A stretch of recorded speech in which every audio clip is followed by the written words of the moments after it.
ini luar biasa ya, total kasus yang saya catat sampai dengan tanggal 7 Agustus itu menembus 121.226.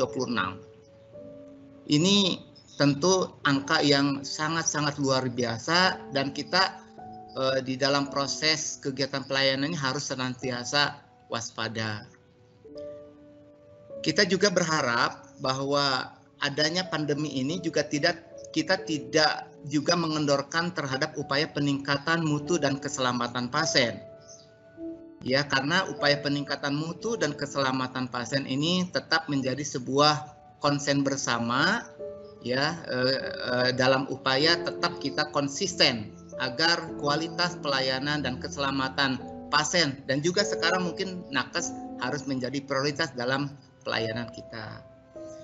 Ibu dan Bapak, nah pembuka yang tadi saya sampaikan ini sebetulnya mengawali proses yang akan kita diskusikan pada kesempatan pagi hari ini, kurang lebih 2 jam ya, tadi disampaikan sama Pak Ayi. Insya Allah kita akan menghadirkan 3 narasumber yang sudah melanglang buana ya di dalam proses kegiatan peningkatan mutu dan keselamatan pasien.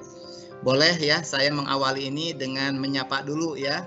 Yang pertama saya sapa dengan pemateri yang pertama, yaitu Ibu Diah Widyasuti, SKM MKM Ardi. Selamat pagi Ibu.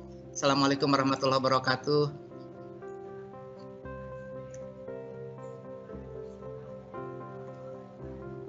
Ya, selamat datang Ibu di acara webinar. Nah, nanti Ibu Diah ini akan menyampaikan materi tentang program dan implementasi PMKP pelayanan gizi sesuai standar SNAS 11. Kemudian yang saya akan sapa juga pembicara yang kedua ya, yaitu Ibu Herlina Hamid, SGZ MM. Selamat pagi Ibu Herlina. Assalamualaikum warahmatullahi wabarakatuh. Pagi Pak Asep, waalaikumsalam warahmatullahi wabarakatuh. Ya, mudah-mudahan dalam kondisi sehat ya Bu Lina. Amin, amin. Alhamdulillah Pak Asep. Insya Allah nanti Ibu Herlina akan menyampaikan tentang materi asuhan gizi yang berkualitas sesuai standar SNAS 11 di era pandemi COVID-19. Nah, yang pemateri ketiga saya akan sapa juga Ibu Uji Mujiyati, SP MKM Ardi. Selamat pagi Ibu Uji. Assalamualaikum warahmatullahi wabarakatuh. Waalaikumsalam warahmatullahi wabarakatuh. Selamat pagi juga Pak Asep dan teman-teman semua. Alhamdulillah, selamat pagi. Sehat Ibu Uji? Alhamdulillah. Baik, Ibu dan Bapak, alhamdulillah semua narasumber sudah siap ya dengan materi yang akan dibawakannya. Insya Allah kita akan memulai acara dengan mengundang pembicara yang pertama. Sebelumnya saya akan menyampaikan dulu kurikulum beliau ya. Pembicara pertama adalah Ibu Diah Widyasuti, SKM MKM Ardi. Beliau lahir di Jakarta tahun 1967. Tinggal di daerah Kabupaten Bandung, CPI B160. Saat ini beliau menjabat sebagai Kepala Instalasi Gizi Rumah Sakit Hasan Sadikin. Ya, riwayat pendidikan beliau berasal dari Akademi Gizi Jakarta ya tahun 89, kemudian melanjutkan pendidikan ke S1 di Universitas Indonesia, dan S2-nya juga menyelesaikan di Universitas Pajajaran ya. Beliau adalah Bendahara 1 DPD ASDI Jawa Barat. Riwayat pelatihannya juga cukup banyak ya. Mulai dari pelatihan PAGT dasar, lanjut ya hingga TOT-nya. Berikut juga pelatihan tentang HACCP. Beliau juga berbicara di berbagai pelatihan ya, yang ini kalau saya sebutkan satu-satu cukup banyak begitu ya. Insya Allah beliau pada pagi hari ini akan menyampaikan tentang materi program dan implementasi peningkatan mutu keselamatan pasien di pelayanan gizi sesuai standar SNAS 11.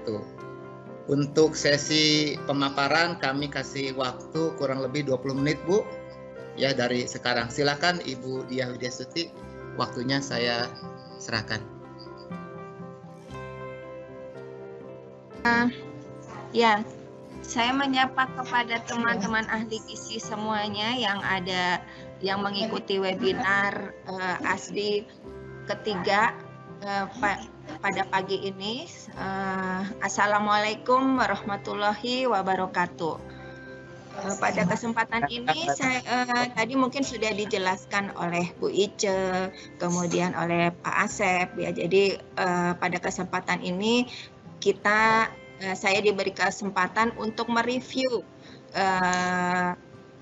materi, yaitu mengenai program dan implementasi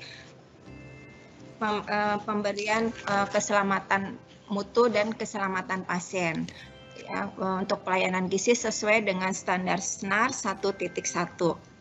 Dalam rangka meningkatkan mutu pelayanan pasien dan menjamin keselamatan pasien, ternyata rumah sakit itu perlu untuk mempunyai program peningkatan mutu dan keselamatan pasien.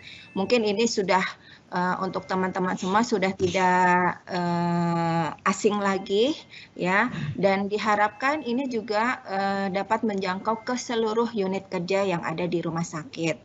Nah, untuk melaksanakan program ini pun ternyata tidak mudah dan perlu adanya koordinasi dan komunikasi yang baik di antara unit terkait ya, sehingga agar program peningkatan mutu dan keselamatan pasien ini dapat berjalan lebih baik.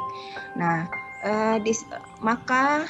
maka diperlukan rumah sakit pun perlu menetapkan komite atau tim atau bentuk organisasi lain yang untuk mengelola program peningkatan mutu dan keselamatan pasien yang dapat berjalan lebih baik.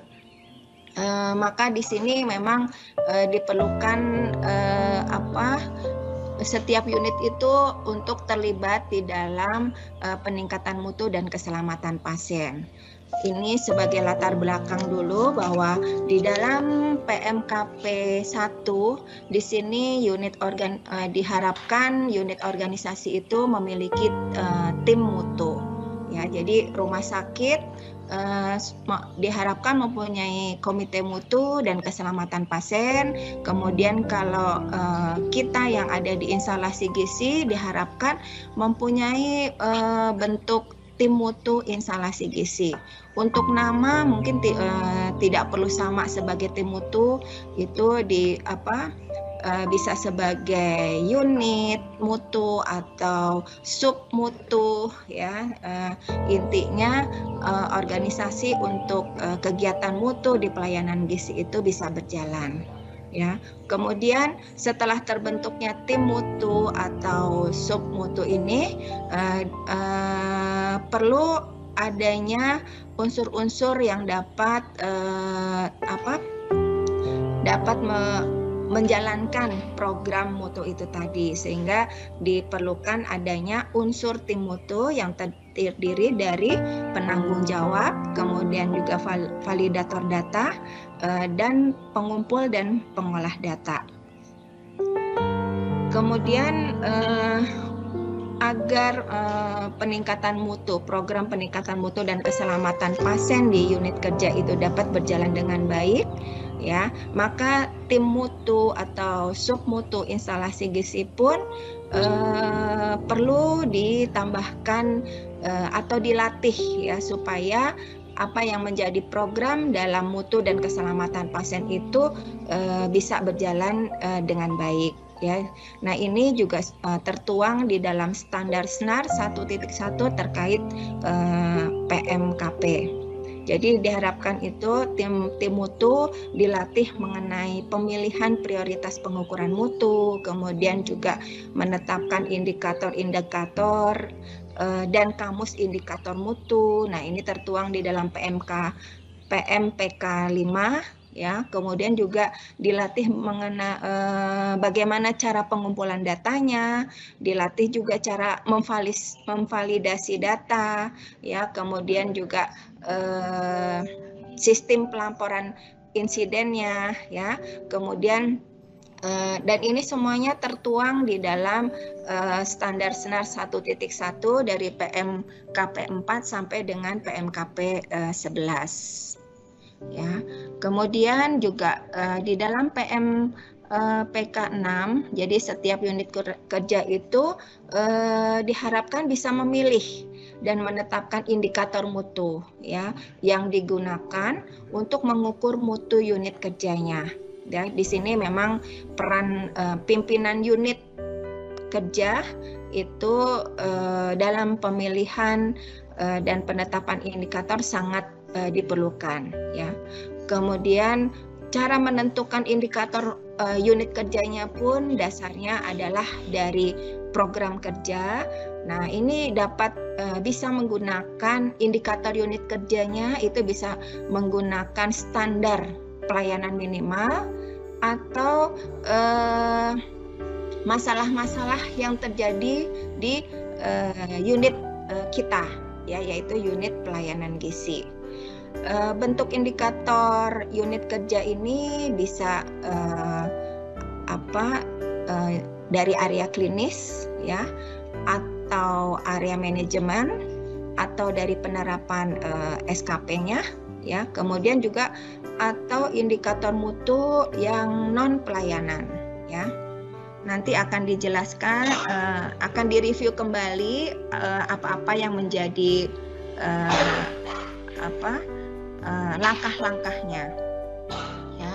Nah, salah satu langkah di sini untuk membuat indikator mutu tadi, ya. Jadi kita diharapkan bisa mengidentifikasi masalah mutu dalam pelayanan gizi. Ya, bagaimana cara melakukan identifikasi masalah itu? Jadi identifikasi masalah itu kita lihat dari masalah apa sih yang muncul di dalam kegiatan pelayanan gizi, begitu. Kemudian kita identifikasi semua, ya, dan ini bisa menjadi dasar penetapan indikator mutu di unit instalasi gizi. Nah, ini contohnya. Identifikasi masalah mutu pelayanan gizi ini bisa diambil dari laporan pelayanan gizi, ya. Biasanya ini pasti teman-teman di unit pelayanan gizi itu akan rutin membuat laporan pelayanan gizi, ya. Di dalam laporan pelayanan gizi mungkin ada yang menggunakan standar pelayanan minimal, ya, sebagai kegiatan yang bisa diukur, atau mungkin ada masalah-masalah lain yang dijabarkan di dalam laporan pelayanan gizi. Nah, itu juga bisa dijadikan sebagai indikator mutu pelayanan gizi yang lainnya, ya. Ini sebagai contoh saja. Kalau SPM mungkin teman-teman sudah pada tahu, ya, mengenai ketepatan diet, ketepatan waktu makan, dan ketepatan sisa makan pasien. Nah, ini contoh yang di luar SPM gizi. Misalnya di dalam pelayanan gizi itu terdapat masalah dalam penggunaan APD-nya, ya, kemudian dalam kepatuhan cuci tangannya, atau kepuasan pasien terhadap pelayanan. Nah, kalau untuk di asuhan gizi misalnya kita ambil masalah respon pasien terhadap terapi gizi yang tercatat di dalam CPPT Rekamendik, ya, atau misalnya mengenai edukasi gizinya, ya. Nah, sebelum kita menentukan indikator mutu, nah, kita juga harus mengetahui program mutunya atau program kerja instalasi gizi, ya. Nah, di dalam program kerja instalasi gizi ini kita memang perlu merumuskan standar strategi. Standar strategi ini kita ambil, ya. Contohnya misalnya sesuai dengan visinya instalasi gizi. Mungkin kalau visinya instalasi gizi pun itu merupakan turunan dari visinya rumah sakit. Dari situ kita bisa menjabarkan sasaran strategi apa sih yang akan kita susun, ya, sehingga pelayanan gizi, ya, kegiatan pelayanan gizi secara keseluruhan itu dapat berjalan. Ya, ini adalah contoh, ya. Jadi penentuan sasaran strategi yang mengacu kepada visinya rumah sakit atau visinya instalasi gizi, di mana sasaran program mutu ini adalah tanggung jawab dari manajer, yaitu kepala instalasi gizi. Jadi diharapkan harus dapat membuat rencana strategi instalasi gizi, ya, biasanya per periode 5 tahunan. Nah, dari setelah terbentuknya sasaran strateginya, kita akan jabarkan ke dalam indikator, ya. Jadi indikator yang ada ini diharapkan sesuai dengan sasaran strategi. Ya, di sini contohnya terwujudnya pelayanan asuhan gizi yang memenuhi kebutuhan pasien. Indikator apa sih yang tepat, ya, untuk mewujudkan pelayanan asuhan gizi yang memenuhi kebutuhan pasien? Contohnya untuk indikatornya di sini adalah persentase ketepatan diet pasien, ya. Dengan kita memberikan diet yang tepat bagi pasien, maka semua kebutuhan pasien terhadap pelayanan asuhan gizi itu diharapkan bisa terpenuhi. Kemudian juga contohnya kita ambil asesmen gizi yang memiliki resiko masalah gizi. Dengan kegiatan asesmen gizi itu meminimalkan resiko masalah gizi, nah ini juga dapat mewujudkan pelayanan asuhan gizi dalam memenuhi kebutuhan pasien. Ya, diharapkan indikator yang diukur untuk indikator ini dapat diukur dan dapat sebagai penilaian hasil kinerja. Ya, diharapkan pula jumlah indikator ini jangan terlalu banyak, ya. Jadi sekitar 5 sampai 10 pasien. Setelah indikator kita tetapkan, ya, kita menetapkan mengenai bobotnya, kemudian juga targetnya. Nah, untuk penentuan bobot itu diharapkan berdasarkan atas prioritas atau sumber daya yang tersedia. Ya, jadi kira-kira mana sih yang bisa diungkit sehingga bisa tercapailah sasaran strategi yang kita inginkan. Nah, itu bisa kita bobotkan bobot yang lebih tinggi, gitu. Nah, untuk target yaitu didasarkan atas standar atau capaian data sebelumnya. Kalau sisa makanan itu karena sudah ada standar pelayanan minimal yang ditentukan oleh Kemenkes, ya, yaitu kurang dari 20%, nah target itu bisa kita gunakan. Tapi kalau ada yang memang belum tidak tercantum dalam SPM, standar pelayanan minimal, tapi itu menjadi masalah bagi pelayanan gizi, kita dapat tentukan target sesuai data-data sebelumnya. Kalau itu merupakan satu langkah awal, nah bisa targetnya mungkin belum ditiadakan dulu, yang biasa kita sebut dengan NA, ya. Nah, untuk selanjutnya itu kita lihat berdasarkan hasil dari pengumpulan data yang sebelumnya, ya. Untuk satuan target bisa dalam bentuk persen, ya, atau dalam bentuk nominal. Ya, nah di dalam penentuan indikator mutu ini, ya, yang tadi sesuai dengan prioritas berdasarkan akreditasi SNAR 1.1 itu didasarkan atas 3 ini, ya. Jadi diambil sesuai dengan high risk-nya, kemudian high volumenya, dan kemudian yang ketiga adalah problem prone-nya. Nah, untuk selanjutnya nanti kita akan jelaskan apa dasar-dasarnya high risk itu bagaimana dan sebagainya. Ya, jadi itulah yang sebagai dasar untuk prioritas dalam pemilihan indikator mutu. Nah, ini high risk. High risk itu intinya sih merujuk pada area yang lebih rawan. Ya, jadi indikator mutu yang dianggap sangat beresiko gitu. Ini ada kriterianya ya. Jadi kriterianya ini ada 1, 2 ya sampai dengan 5. Kemudian juga ada definisinya. Kalau kriteria 1 itu adalah hampir tidak mungkin terjadi ya, dan selanjutnya. Contohnya di sini kalau tadi misalnya indikator mutunya adalah asesmen gizi yang memiliki resiko masalah gizi, high risk misalnya kita contoh high risk-nya kita ambil yang nilai 4, jadi sangat mungkin ya. Jadi memang kalau misalnya asesmen gizi itu kita kumpulkan tidak sesuai dengan SOP-nya, maka resiko masalah gizi pun itu akan muncul. Jadi mungkin dengan indikator mutu asesmen gizi ini high risk-nya akan kita masukkan ke dalam kriteria 4. Kemudian kalau high volume itu yang pelayanan frekuensinya lebih besar ya.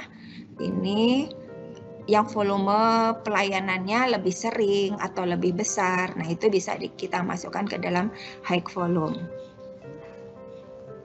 Ini kriterianya ya.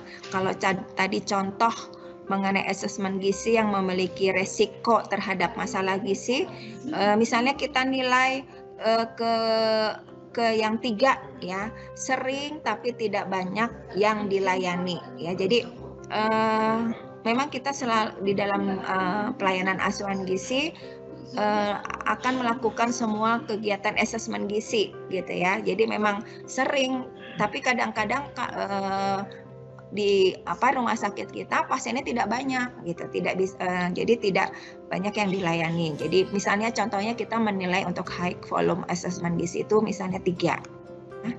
Nah, kalau problem prone ini adalah prosedur atau proses yang dapat menghasilkan outcome yang tidak diharapkan ya. Kemudian juga berikan perhatian khusus pada area di mana proses tidak berjalan dengan baik atau outcome-nya tidak konsisten. Jadi pada saat berjalan tuh hasilnya selalu berubah-ubah ya, permasalahannya pun banyak gitu ya. Nah, itu kita indikan di dalam problem prone. Ini kriterianya 1 sampai 5 juga dengan definisi, mungkin teman-teman bisa baca di sini. Kalau tadi contoh untuk asesmen gizi yang memiliki resiko masalah gizi kita contohkan diberi kriteria 4 ya. Jadi sangat mungkin menghasilkan hasil yang tidak memuaskan ya. Mungkin saja asesmen gizi ini belum dilakukan ya kepada semua pasien yang memerlukan pemberian asuhan gizi. Nah, ini sehingga nanti hasilnya ya akan timbul masalah terhadap resiko masalah gizinya ya, begitu. Nah, ini contohnya ya. Contohnya tadi misalnya diharapkan nanti kita akan menetapkan indikator mutu dari beberapa indikator mutu yang sudah kita kumpulkan ya. Jadi tujuan dari penetapan indikator mutu ini kita mencari mana dulu sih yang bisa kita kerjakan ya untuk memperbaiki, yaitu tadi sasaran strateginya ya yang sudah kita susun ya. Jadi di dalam indikator mutu ini ada nilainya, Kemudian pembobotan, ya. Pembobotan kita menilai bahwa kalau untuk high risk itu kita beri bobot yang lebih tinggi dibandingkan volume dan problem prone, ya. Begitu juga dengan volume, ya. Dengan total diharapkan bobotnya itu adalah 100. Nah, kemudian dari masing-masing nilai dan bobot kita tentukan skor, ya. Kita tentukan skor, itu skor adalah nilai dikali bobot, itu keluar nilai skor. Nilai skornya di jumlah, ya. Dari jumlah nilai skor itu diupayakan untuk dibuat ranking, ya. Jadi di sini kita tentukan ranking. Contohnya untuk masalah ini, ya. Jadi instalasi gizi membuat indikator mutunya seperti ini, ya. Kemudian dari total jumlahnya ternyata yang paling tinggi adalah mengenai kepatuhan penggunaan APD bagi tenaga pengolah. Itu sebagai ranking 1. Nah, indikator mutu inilah yang harus kita amati untuk selanjutnya, ya, mengikuti kegiatan-kegiatan untuk program mutu yang selanjutnya sampai dengan terwujudnya semua tenaga pengolah itu dapat menggunakan APD dengan lengkap. Nah, ini ya, jadi setelah indikator mutu itu tersusun, ya, diharapkan kita lakukan kegiatan selanjutnya, yaitu pengumpulan dan pengolahan data, ya. Jadi pengumpulan dan pengolahan data, tadi contohnya misalnya, kalau ini contohnya yang asesmen gizi. Kalau untuk yang APD, jumlah biasanya APD itu digunakan oleh tenaga pengolah, ya. Jadi jumlah tenaga pengolah yang tidak patuh terhadap penggunaan APD dibagi dengan jumlah tenaga keseluruhan pengolah dikali 100%. Kalau itu yang contoh APD tadi. Nah, ini salah satu contoh untuk presentasi asesmen gizi pada pasien yang memiliki resiko masalah gizi. Sama, ya, untuk melihat formasinya. Kemudian, nah, untuk melengkapi proses pengumpulan data diharapkan agar di dalam pengumpulan data itu semuanya sama, ya, dalam pengumpulan datanya, dalam perhitungannya. Nah, itu diperlukan dibuat kamus indikator, ya.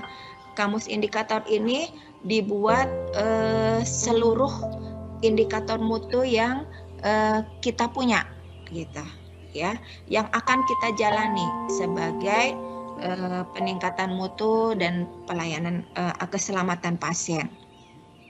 Ini contoh indikator mutunya, kamus indikator mutunya, ya.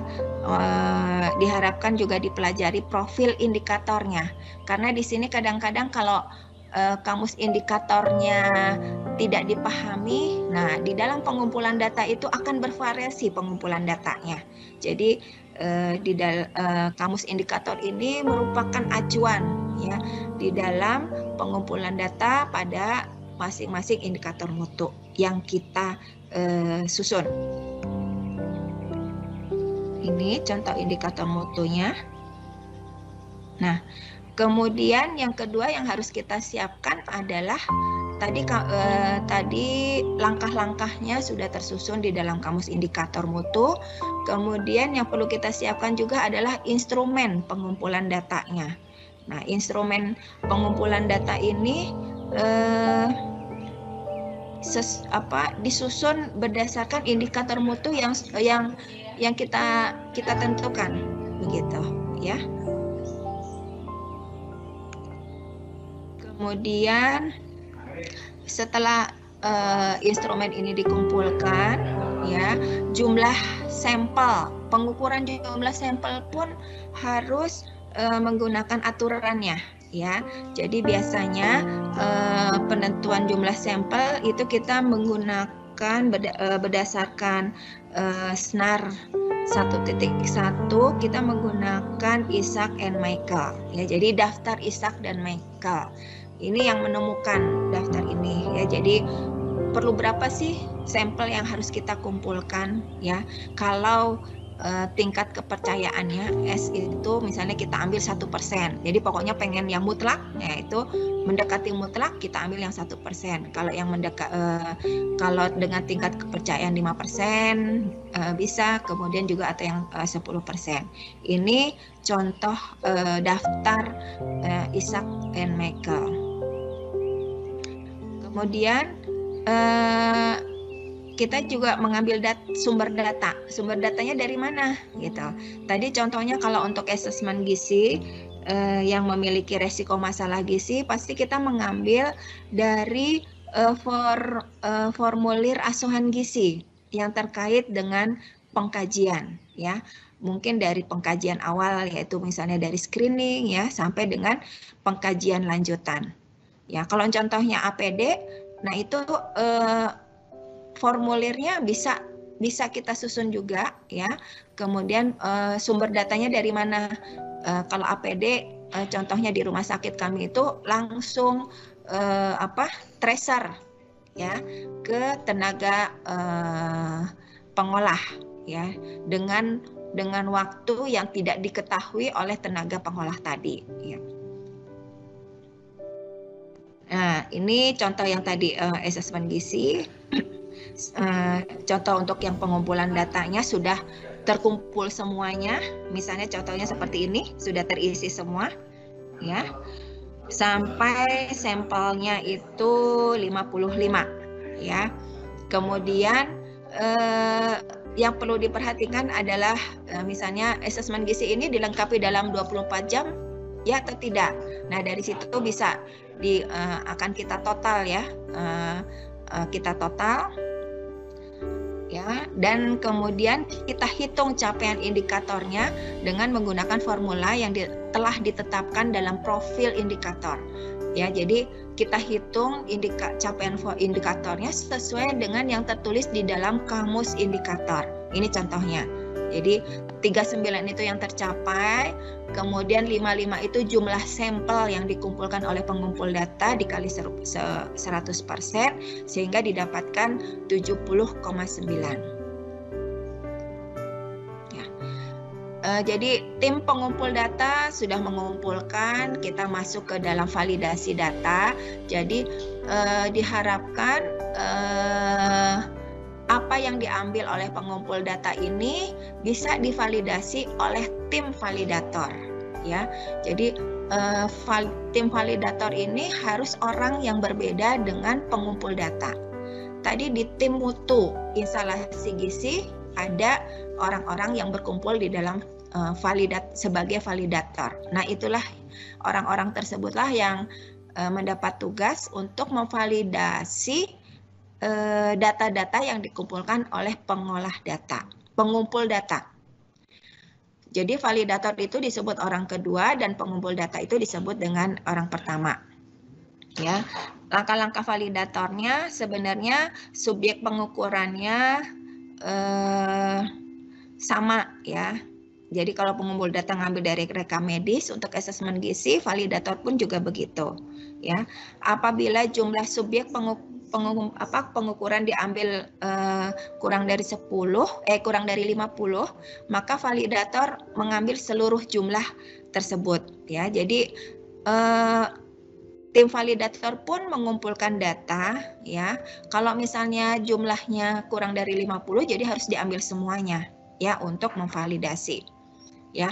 Kalau terkumpulnya lebih dari 50, maka validator bisa menggunakan jumlah sampel dengan menggunakan tabel Isaac Michael.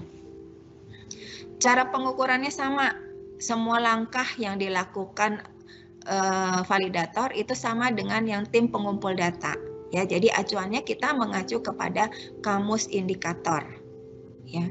Nah, tugas tambahan dari validator adalah membandingkan data awal yang dikumpulkan oleh pengumpul data dengan data yang dikumpulkan oleh validator. Ya, itu tambahannya saja, ya. Ya, ini contoh formulirnya pun hampir sama, ya. Contohnya formulirnya sama, hanya kalau validator itu membandingkan, ya, kalau misalnya sampelnya ada yang sama, nah itu membandingkan dengan data yang ada di pengumpul data. Ini ini tabel Isaac-Meckel ya dengan untuk mengambil sampelnya untuk validasi datanya, diambil secara acak ya, di random, terserah di random atau di lotre gitu ya. Kalau misalnya tadi populasinya lebih dari 50 itu bisa di random ya.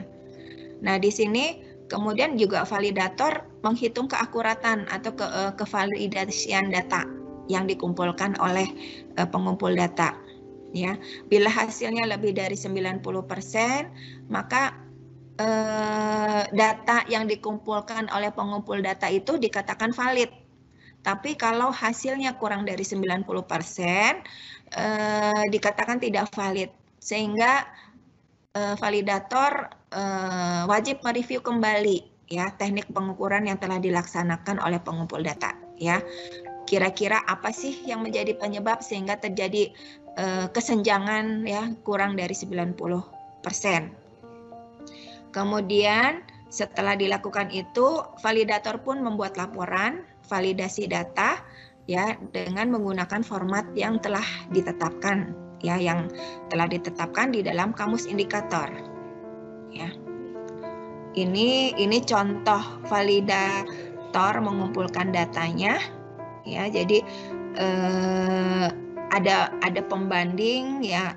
Jadi ini sampel-sampelnya yang sudah diambil secara acak ya, kemudian kesamaan elemennya dengan pengumpul data bagaimana, apakah sama atau tidak, itu sudah terchecklist di sini sehingga didapatkan ya yang sama dengan pengumpul data itu ada 39, kemudian yang berbeda itu ada 9 sampel.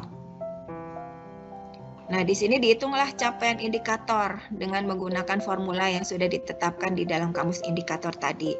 Jadi jumlah sampelnya kan 48 ya, 27 ini adalah data sampel yang melengkapi asesmen selama 24 jam ya, dibandingkan dengan jumlah sampel yang dikumpulkan oleh validator dengan hasil 56,3 ya. Kemudian dihitunglah tingkat validasi dengan rumus jumlah elemen data yang sama dibandingkan dengan total elemen datanya. Jadi jumlah elemen sama ya, 39 tadi adalah hasil dari elemen data yang sama ya, yang ini elemen data. Jadi validator membandingkan dengan yang pengumpul data didapatkan 39, kemudian jumlah total elemen data yang dikumpulkan oleh validator 48 ya, dikali 100%, hasil tingkat validitasnya adalah 81,3. Berarti ini tidak valid ya, tidak valid. Maka memang diharapkan perlu ada evaluasi kembali ya, kenapa dengan langkah-langkah yang sama, sampelnya mendekati sama, itu terjadi kesenjangan. Nah, itu perlu dikaji kembali. Kemudian langkah selanjutnya untuk validator adalah membuat laporan dalam pengukuran validasi.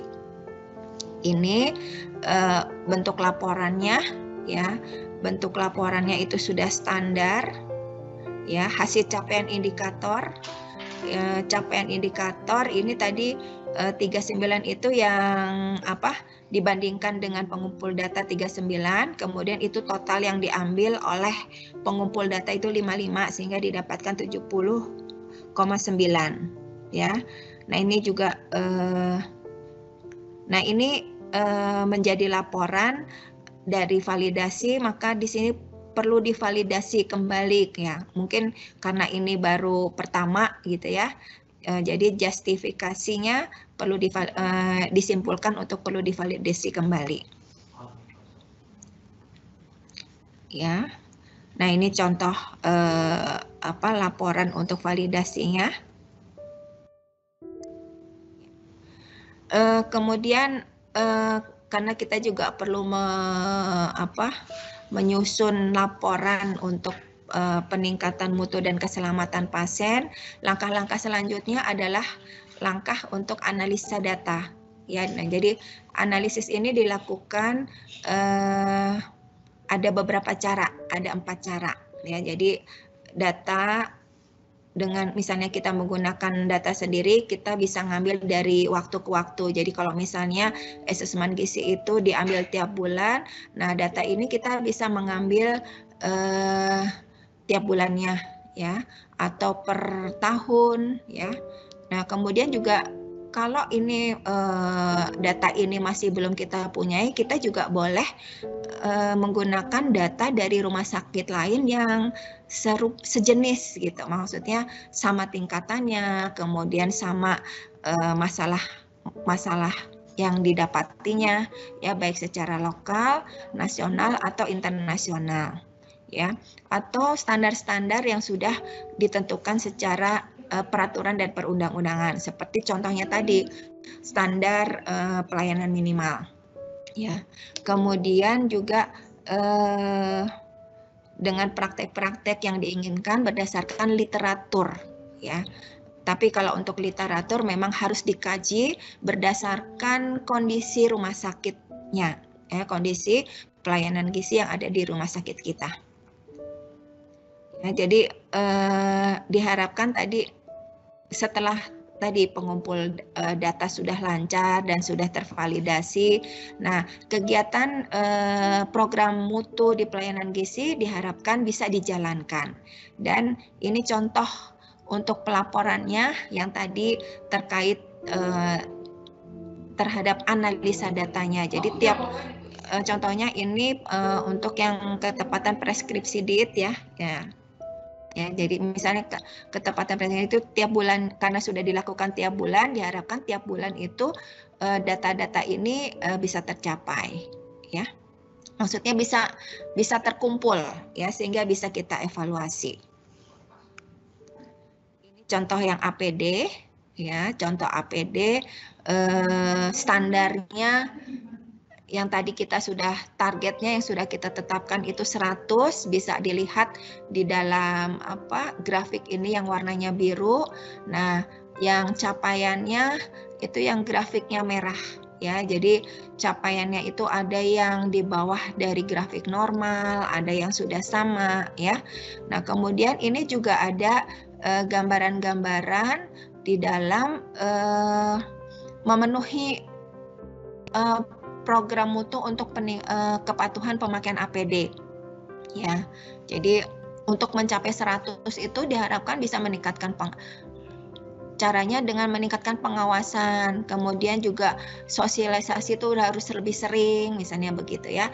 Kemudian penerapan tindakan koreksi, jadi diharapkan juga tertulis rencana tindak lanjutnya dan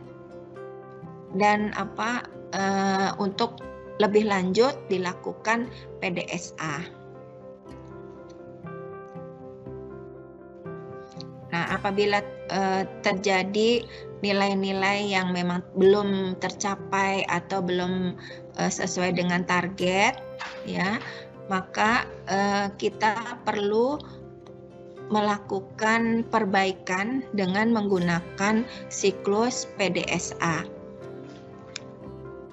Yang dimana siklus PDSA ini ada plan, kegiatan plan, do, study, action. Kalau plan itu rencananya gimana, kemudian apa yang akan dikerjakan, ya. Kalau study, ya itu tadi cara memonitoringnya bagaimana, cara pengumpulan dan analisa datanya bagaimana, ya, dan juga melihat proses-prosesnya sehingga didapatkan langkah-langkah untuk memperbaiki program mutu yang sudah kita susun. Nah, itu masuknya ke dalam action. Ini contoh PDSA, ya. Jadi untuk mencari masalah-masalah, ya, yang identifikasi masalah, kita bisa menggunakan fishbone, ya. Kemudian dilihat dari beberapa segi ya, dari SDM-nya misalnya, dari materialnya, kemudian lingkungan atau metodenya bagaimana, yang tujuannya untuk meningkatkan mutu terhadap kepatuhan penggunaan APD. Kemudian ini contoh rencana upaya perbaikannya, ya. Jadi di sini supaya dapat terlihat bagaimana sih rencananya untuk mencapai kepatuhan penggunaan APD bagi tenaga pengolah, ya. Ya mungkin di sini contohnya melakukan sosialisasi setiap hari melalui briefing, ya, kemudian juga melakukan, biasanya kalau di briefing ada beberapa tenaga yang memang agak sulit, ya, sehingga perlu dilakukan tindakan koreksi, ya. Kemudian bagaimana caranya, ya, ini studinya kita lihat dari data-data yang kita punya, ya. Mungkin kalau misalnya menjelang akreditasi ternyata meningkat. Nah, kalau misalnya sudah lewat itu menurun kembali. Nah, itu bisa kita pelajari sehingga kita bisa menetapkan langkah-langkah selanjutnya untuk meningkatkan mutu terhadap kepatuhan penggunaan APD. Setelah itu dilakukan PDSA, diharapkan kita juga mendesiminasi, ya, hasil laporan program mutu yang ada di kegiatan pelayanan gizi, ya. Hasil analisis ini biasanya dilaporkan oleh penanggung jawabnya, kemudian untuk ditindaklanjuti oleh kepala unit, ya. Jadi biasanya program mutu ini, ya, ditindaklanjuti oleh kepala unit, kemudian juga dilaporkan ke Komite Mutu dan Keselamatan Pasien, kemudian juga sebagai laporan ke direktur atau atasan dari kepala unit itu tadi. Nah, hasil analisis dan perbaikan diseminasi sebaiknya juga dikomunikasikan kepada seluruh staf, ya.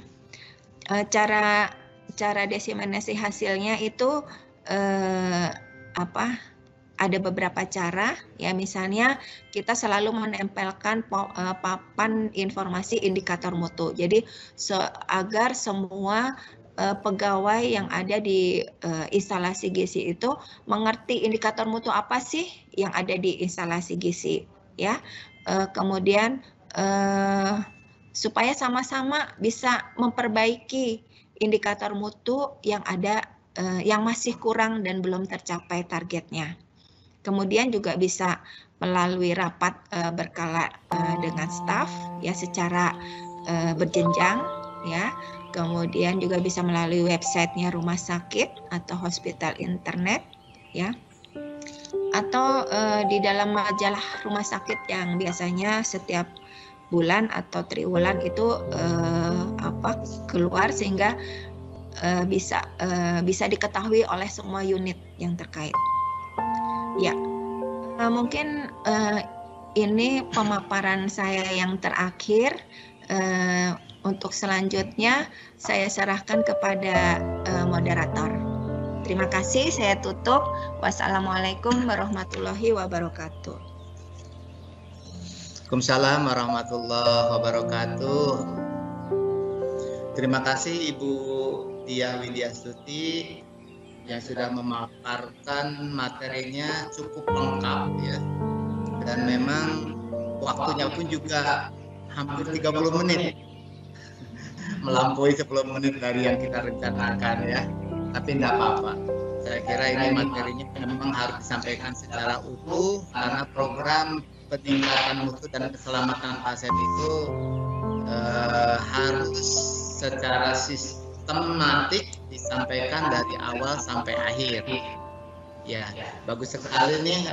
Mungkin baik, Ibu Tuti, Ibu Diah Widyastuti, ini rupanya pertanyaan cukup banyak. Ya, boleh mungkin Ibu bisa memberikan sebuah jawaban. Ini pertanyaannya banyak sekali nih. Ada Ibu dari Romanti Surya, ya, Ibu Fenty, Ibu Hidayatus Solihah, kemudian lagi Ibu Eni Pratiwi, ya, kemudian nih tidak ada namanya ya, anonim, Ibu Dewi dan seterusnya. Mungkin Ibu bisa langsung memberikan jawaban dulu. Ya.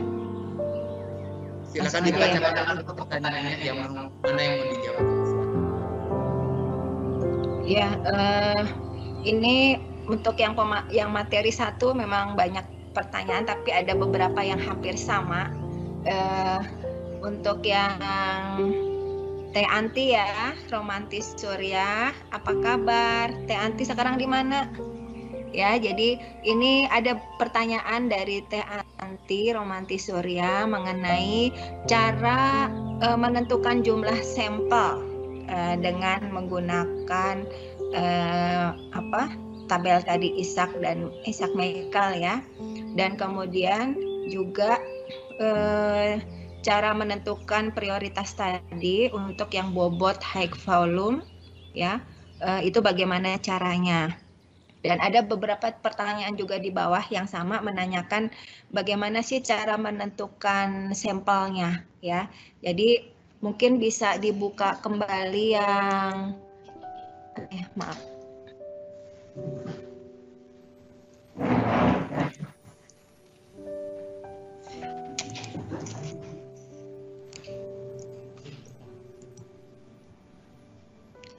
Jadi kalau kita tunggu ini ya.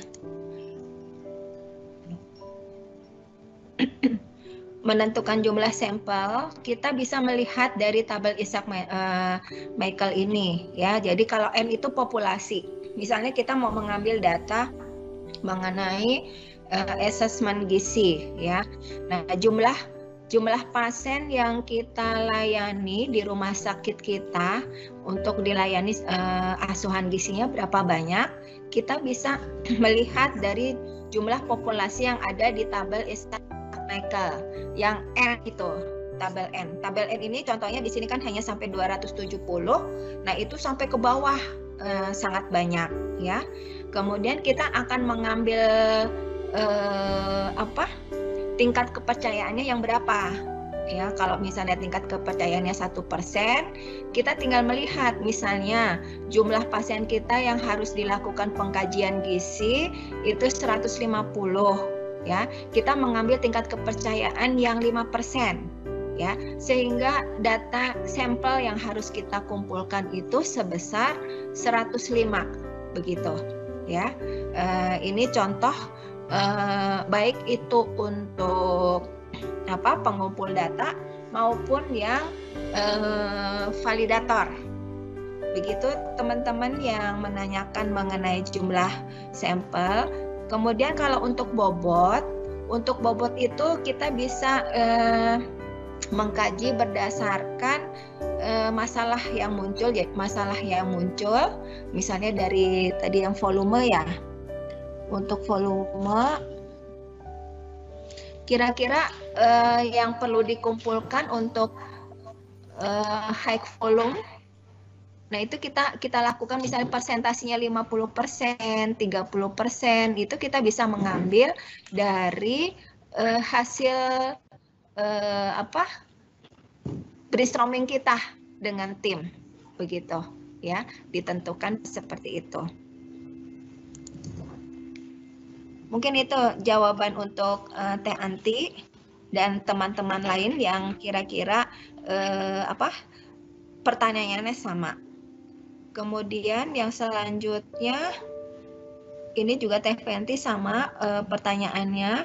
Kemudian yang Mbak Hidayatus Solihah ya, pertanyaannya bekerja di rumah sakit swasta, ahli gizinya ada 2. Yang satu merangkap sebagai kepala unit. Apakah tetap harus memiliki validator data dalam pengumpulan data untuk indikator mutu? Jadi memang sebaiknya sebelum melakukan pengumpulan data itu harus dilakukan validasi. Jadi sebaiknya Mbak berdua itu harus berbagi tugas. Siapa yang sebagai pengumpul data, siapa yang sebagai validasi data, begitu ya. Jadi memang diharapkan orangnya berbeda, karena kalau orangnya sama itu akan membuat rancu di dalam pengumpulan atau memvalidasi data. Itu jawaban saya. Pak Asep, masih ada waktu? Masih Bu, silakan. Kemudian ini juga ada pertanyaan dari Mbak Lasmi, RSUD Jayapura, menanyakan definisi untuk persentase ketepatan diet itu, ya, ketepatan diet itu bagaimana, ya? Jadi kita mendefinisikan operasional itu berdasarkan kondisi dan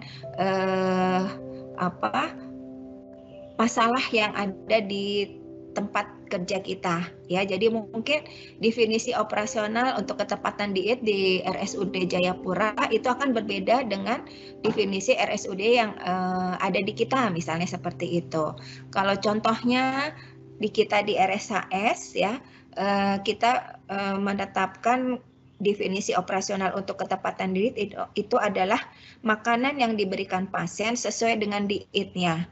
Kemudian kita membagi kriterianya.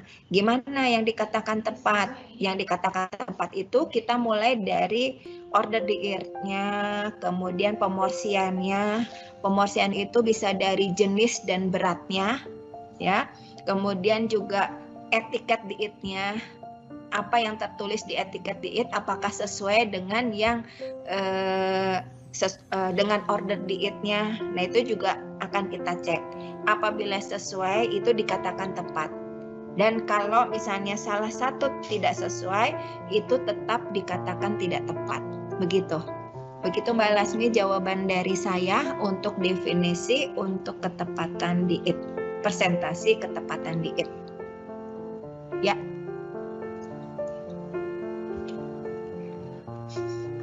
Kemudian ada pertanyaan lagi dari Mbak Heni Pratiwi. Jika ada indikator mutu yang sudah tercapai selama 3 bulan berturut-turut atau lebih, apakah perlu diganti atau tetap dijalankan pengawasannya dan penilaiannya? Ya, jadi kalau ada yang sudah tercapai, diharapkan diganti. Ya, kita memilih indikator mutu kembali yang sesuai dengan rankingnya. Jadi misalnya untuk yang indikator mutu ketepatan diet itu yang pertama, tapi sudah tercapai. Nah, yang keduanya apa? Misalnya asesmen gizi. Maka untuk selanjutnya kita merubah indikator mutunya tersebut. Nah, bagaimana yang sudah baik? Yang sudah baik tetap di maintenance. Jadi tetap dilaporkan oleh subunitnya, hanya tidak dilaporkan untuk program mutunya, ya.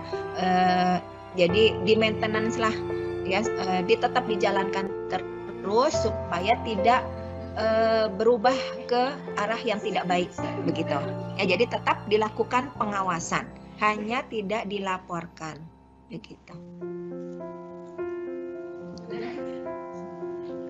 Sudah lagi? Masih ada ya beberapa pertanyaan lagi Bu, mungkin bisa kayak dari Ibu siapa nih, Bu Dewi ya. Apakah pengambilan data indikator mutu dilakukan setiap bulan? Bagaimana pelaksanaan pengambilan data sisa makanan pasien di RSHS? Ya, pengambilan mutu, indikator mutu itu tergantung kamus indikatornya, ya. Jadi kalau tertulis di kamus indikatornya itu dilakukan tiap bulan, ya wajib dilakukan tiap bulan. Kalau misalnya triwulan, nah itu bisa dilakukan secara triwulan, ya. Untuk pengambilan data sisa makan pasien yang di RSHS, sisa makan di kami itu masih yang non diet, ya, karena kalau kita mengambil sisa makanan yang diet itu masih banyak faktor-faktor yang mempengaruhinya, ya. Nah, itu kami juga mengambil datanya setiap bulan dan kita punya definisi operasionalnya juga. Jadi pasien yang akan kita ambil sisa makanannya itu adalah pasien yang mendapat makanan non-diet, jadi makanan biasa, baik itu bentuk nasi atau lunak ya, bubur begitu. Kemudian kita ambil pasien-pasien yang memang tidak mempunyai, pasien yang sudah dirawat minimal 2 atau 3 hari ya. Kemudian jadi supaya dia tuh paham dulu mengenai cita rasa makanan di RSA di rumah sakit. Kemudian juga dipilih pasien yang tidak mempunyai komplikasi khusus terhadap itu loh, cita rasa gitu ya. Maksudnya dari mulut ke area saluran cerna tidak bermasalah. Nah, itu yang kita ambil ya. Kemudian karena memang pasien yang non diet itu cukup banyak, tetap kita lakukan random begitu ya. Random mana-mana sih yang untuk bulan ini di random, mana ruangan mana nih yang harus kita ambil datanya untuk mengambil data sisa makanannya ya. Begitu Teh Dewi ya. Nanti ya. Baik, Bu Ya, Tuti. Ya. Terima kasih Bu Tuti. Waduh, pertanyaannya nih masih terus banyak nih. Cuman saya kira waktunya juga terbatas ya Bu. Mungkin nanti bagi teman-teman yang belum bisa dijawab secara langsung lewat webinar, khususnya terkait dengan masalah mutu, bisa mungkin langsung ya Ibu Diah bisa japri langsung ke Ibu Diah ya. Ini mohon maaf nih, banyak sekali nih pertanyaannya yang belum bisa dijawab karena mungkin waktunya juga terbatas ya Ibu dan Bapak ya. Mudah-mudahan nanti catat saja ya nomor WA-nya Ibu Diah untuk bisa japri ya terkait dengan bagaimana program dan implementasi peningkatan mutu dan keselamatan pasien di rumah sakit sesuai dengan standar SNAS. Ya, ini waduh banyak sekali pertanyaannya ya. Ibu dan Bapak peserta webinar 3 ASDI Jabar yang saya hormati, syukur alhamdulillah proses penyampaian materi berikut tanya jawabnya sudah kita diskusikan secara bersama-sama. Mohon maaf kalau dalam prosesnya ada beberapa kendala teknis ya, tapi secara keseluruhan insya Allah esensinya sudah bisa kita dapatkan. Sebelum saya akhiri, mungkin saya ada pantun lagi. Wica, saya ada pantun juga nih, sudah saya siapkan ya untuk mengakhiri sesi moderator nih. Mohon maaf sebelum saya pantun, mungkin saya resumukan sedikit saja dari kegiatan ini, bahwa di era pandemi COVID-19 ini pelayanan gizi baik asuhan gizi maupun penyelenggaraan makanan tetap harus fokus pada upaya peningkatan mutu dan keselamatan pasien dengan cara menerapkan prinsip-prinsip standar PMKP ya, sesuai dengan standar NAS ya 1.1. Itu mungkin resumenya ya Bu Ice. Baik, saya menyampaikan satu pantun ya. Payung patah melayang di angkasa, hari Selasa jatuh ke istana, berlindunglah kepada Yang Maha Kuasa dari segala wabah dan bencana. Terima kasih, saya akhiri pertemuan dari saya. Akhirul kalam, assalamualaikum warahmatullahi wabarakatuh.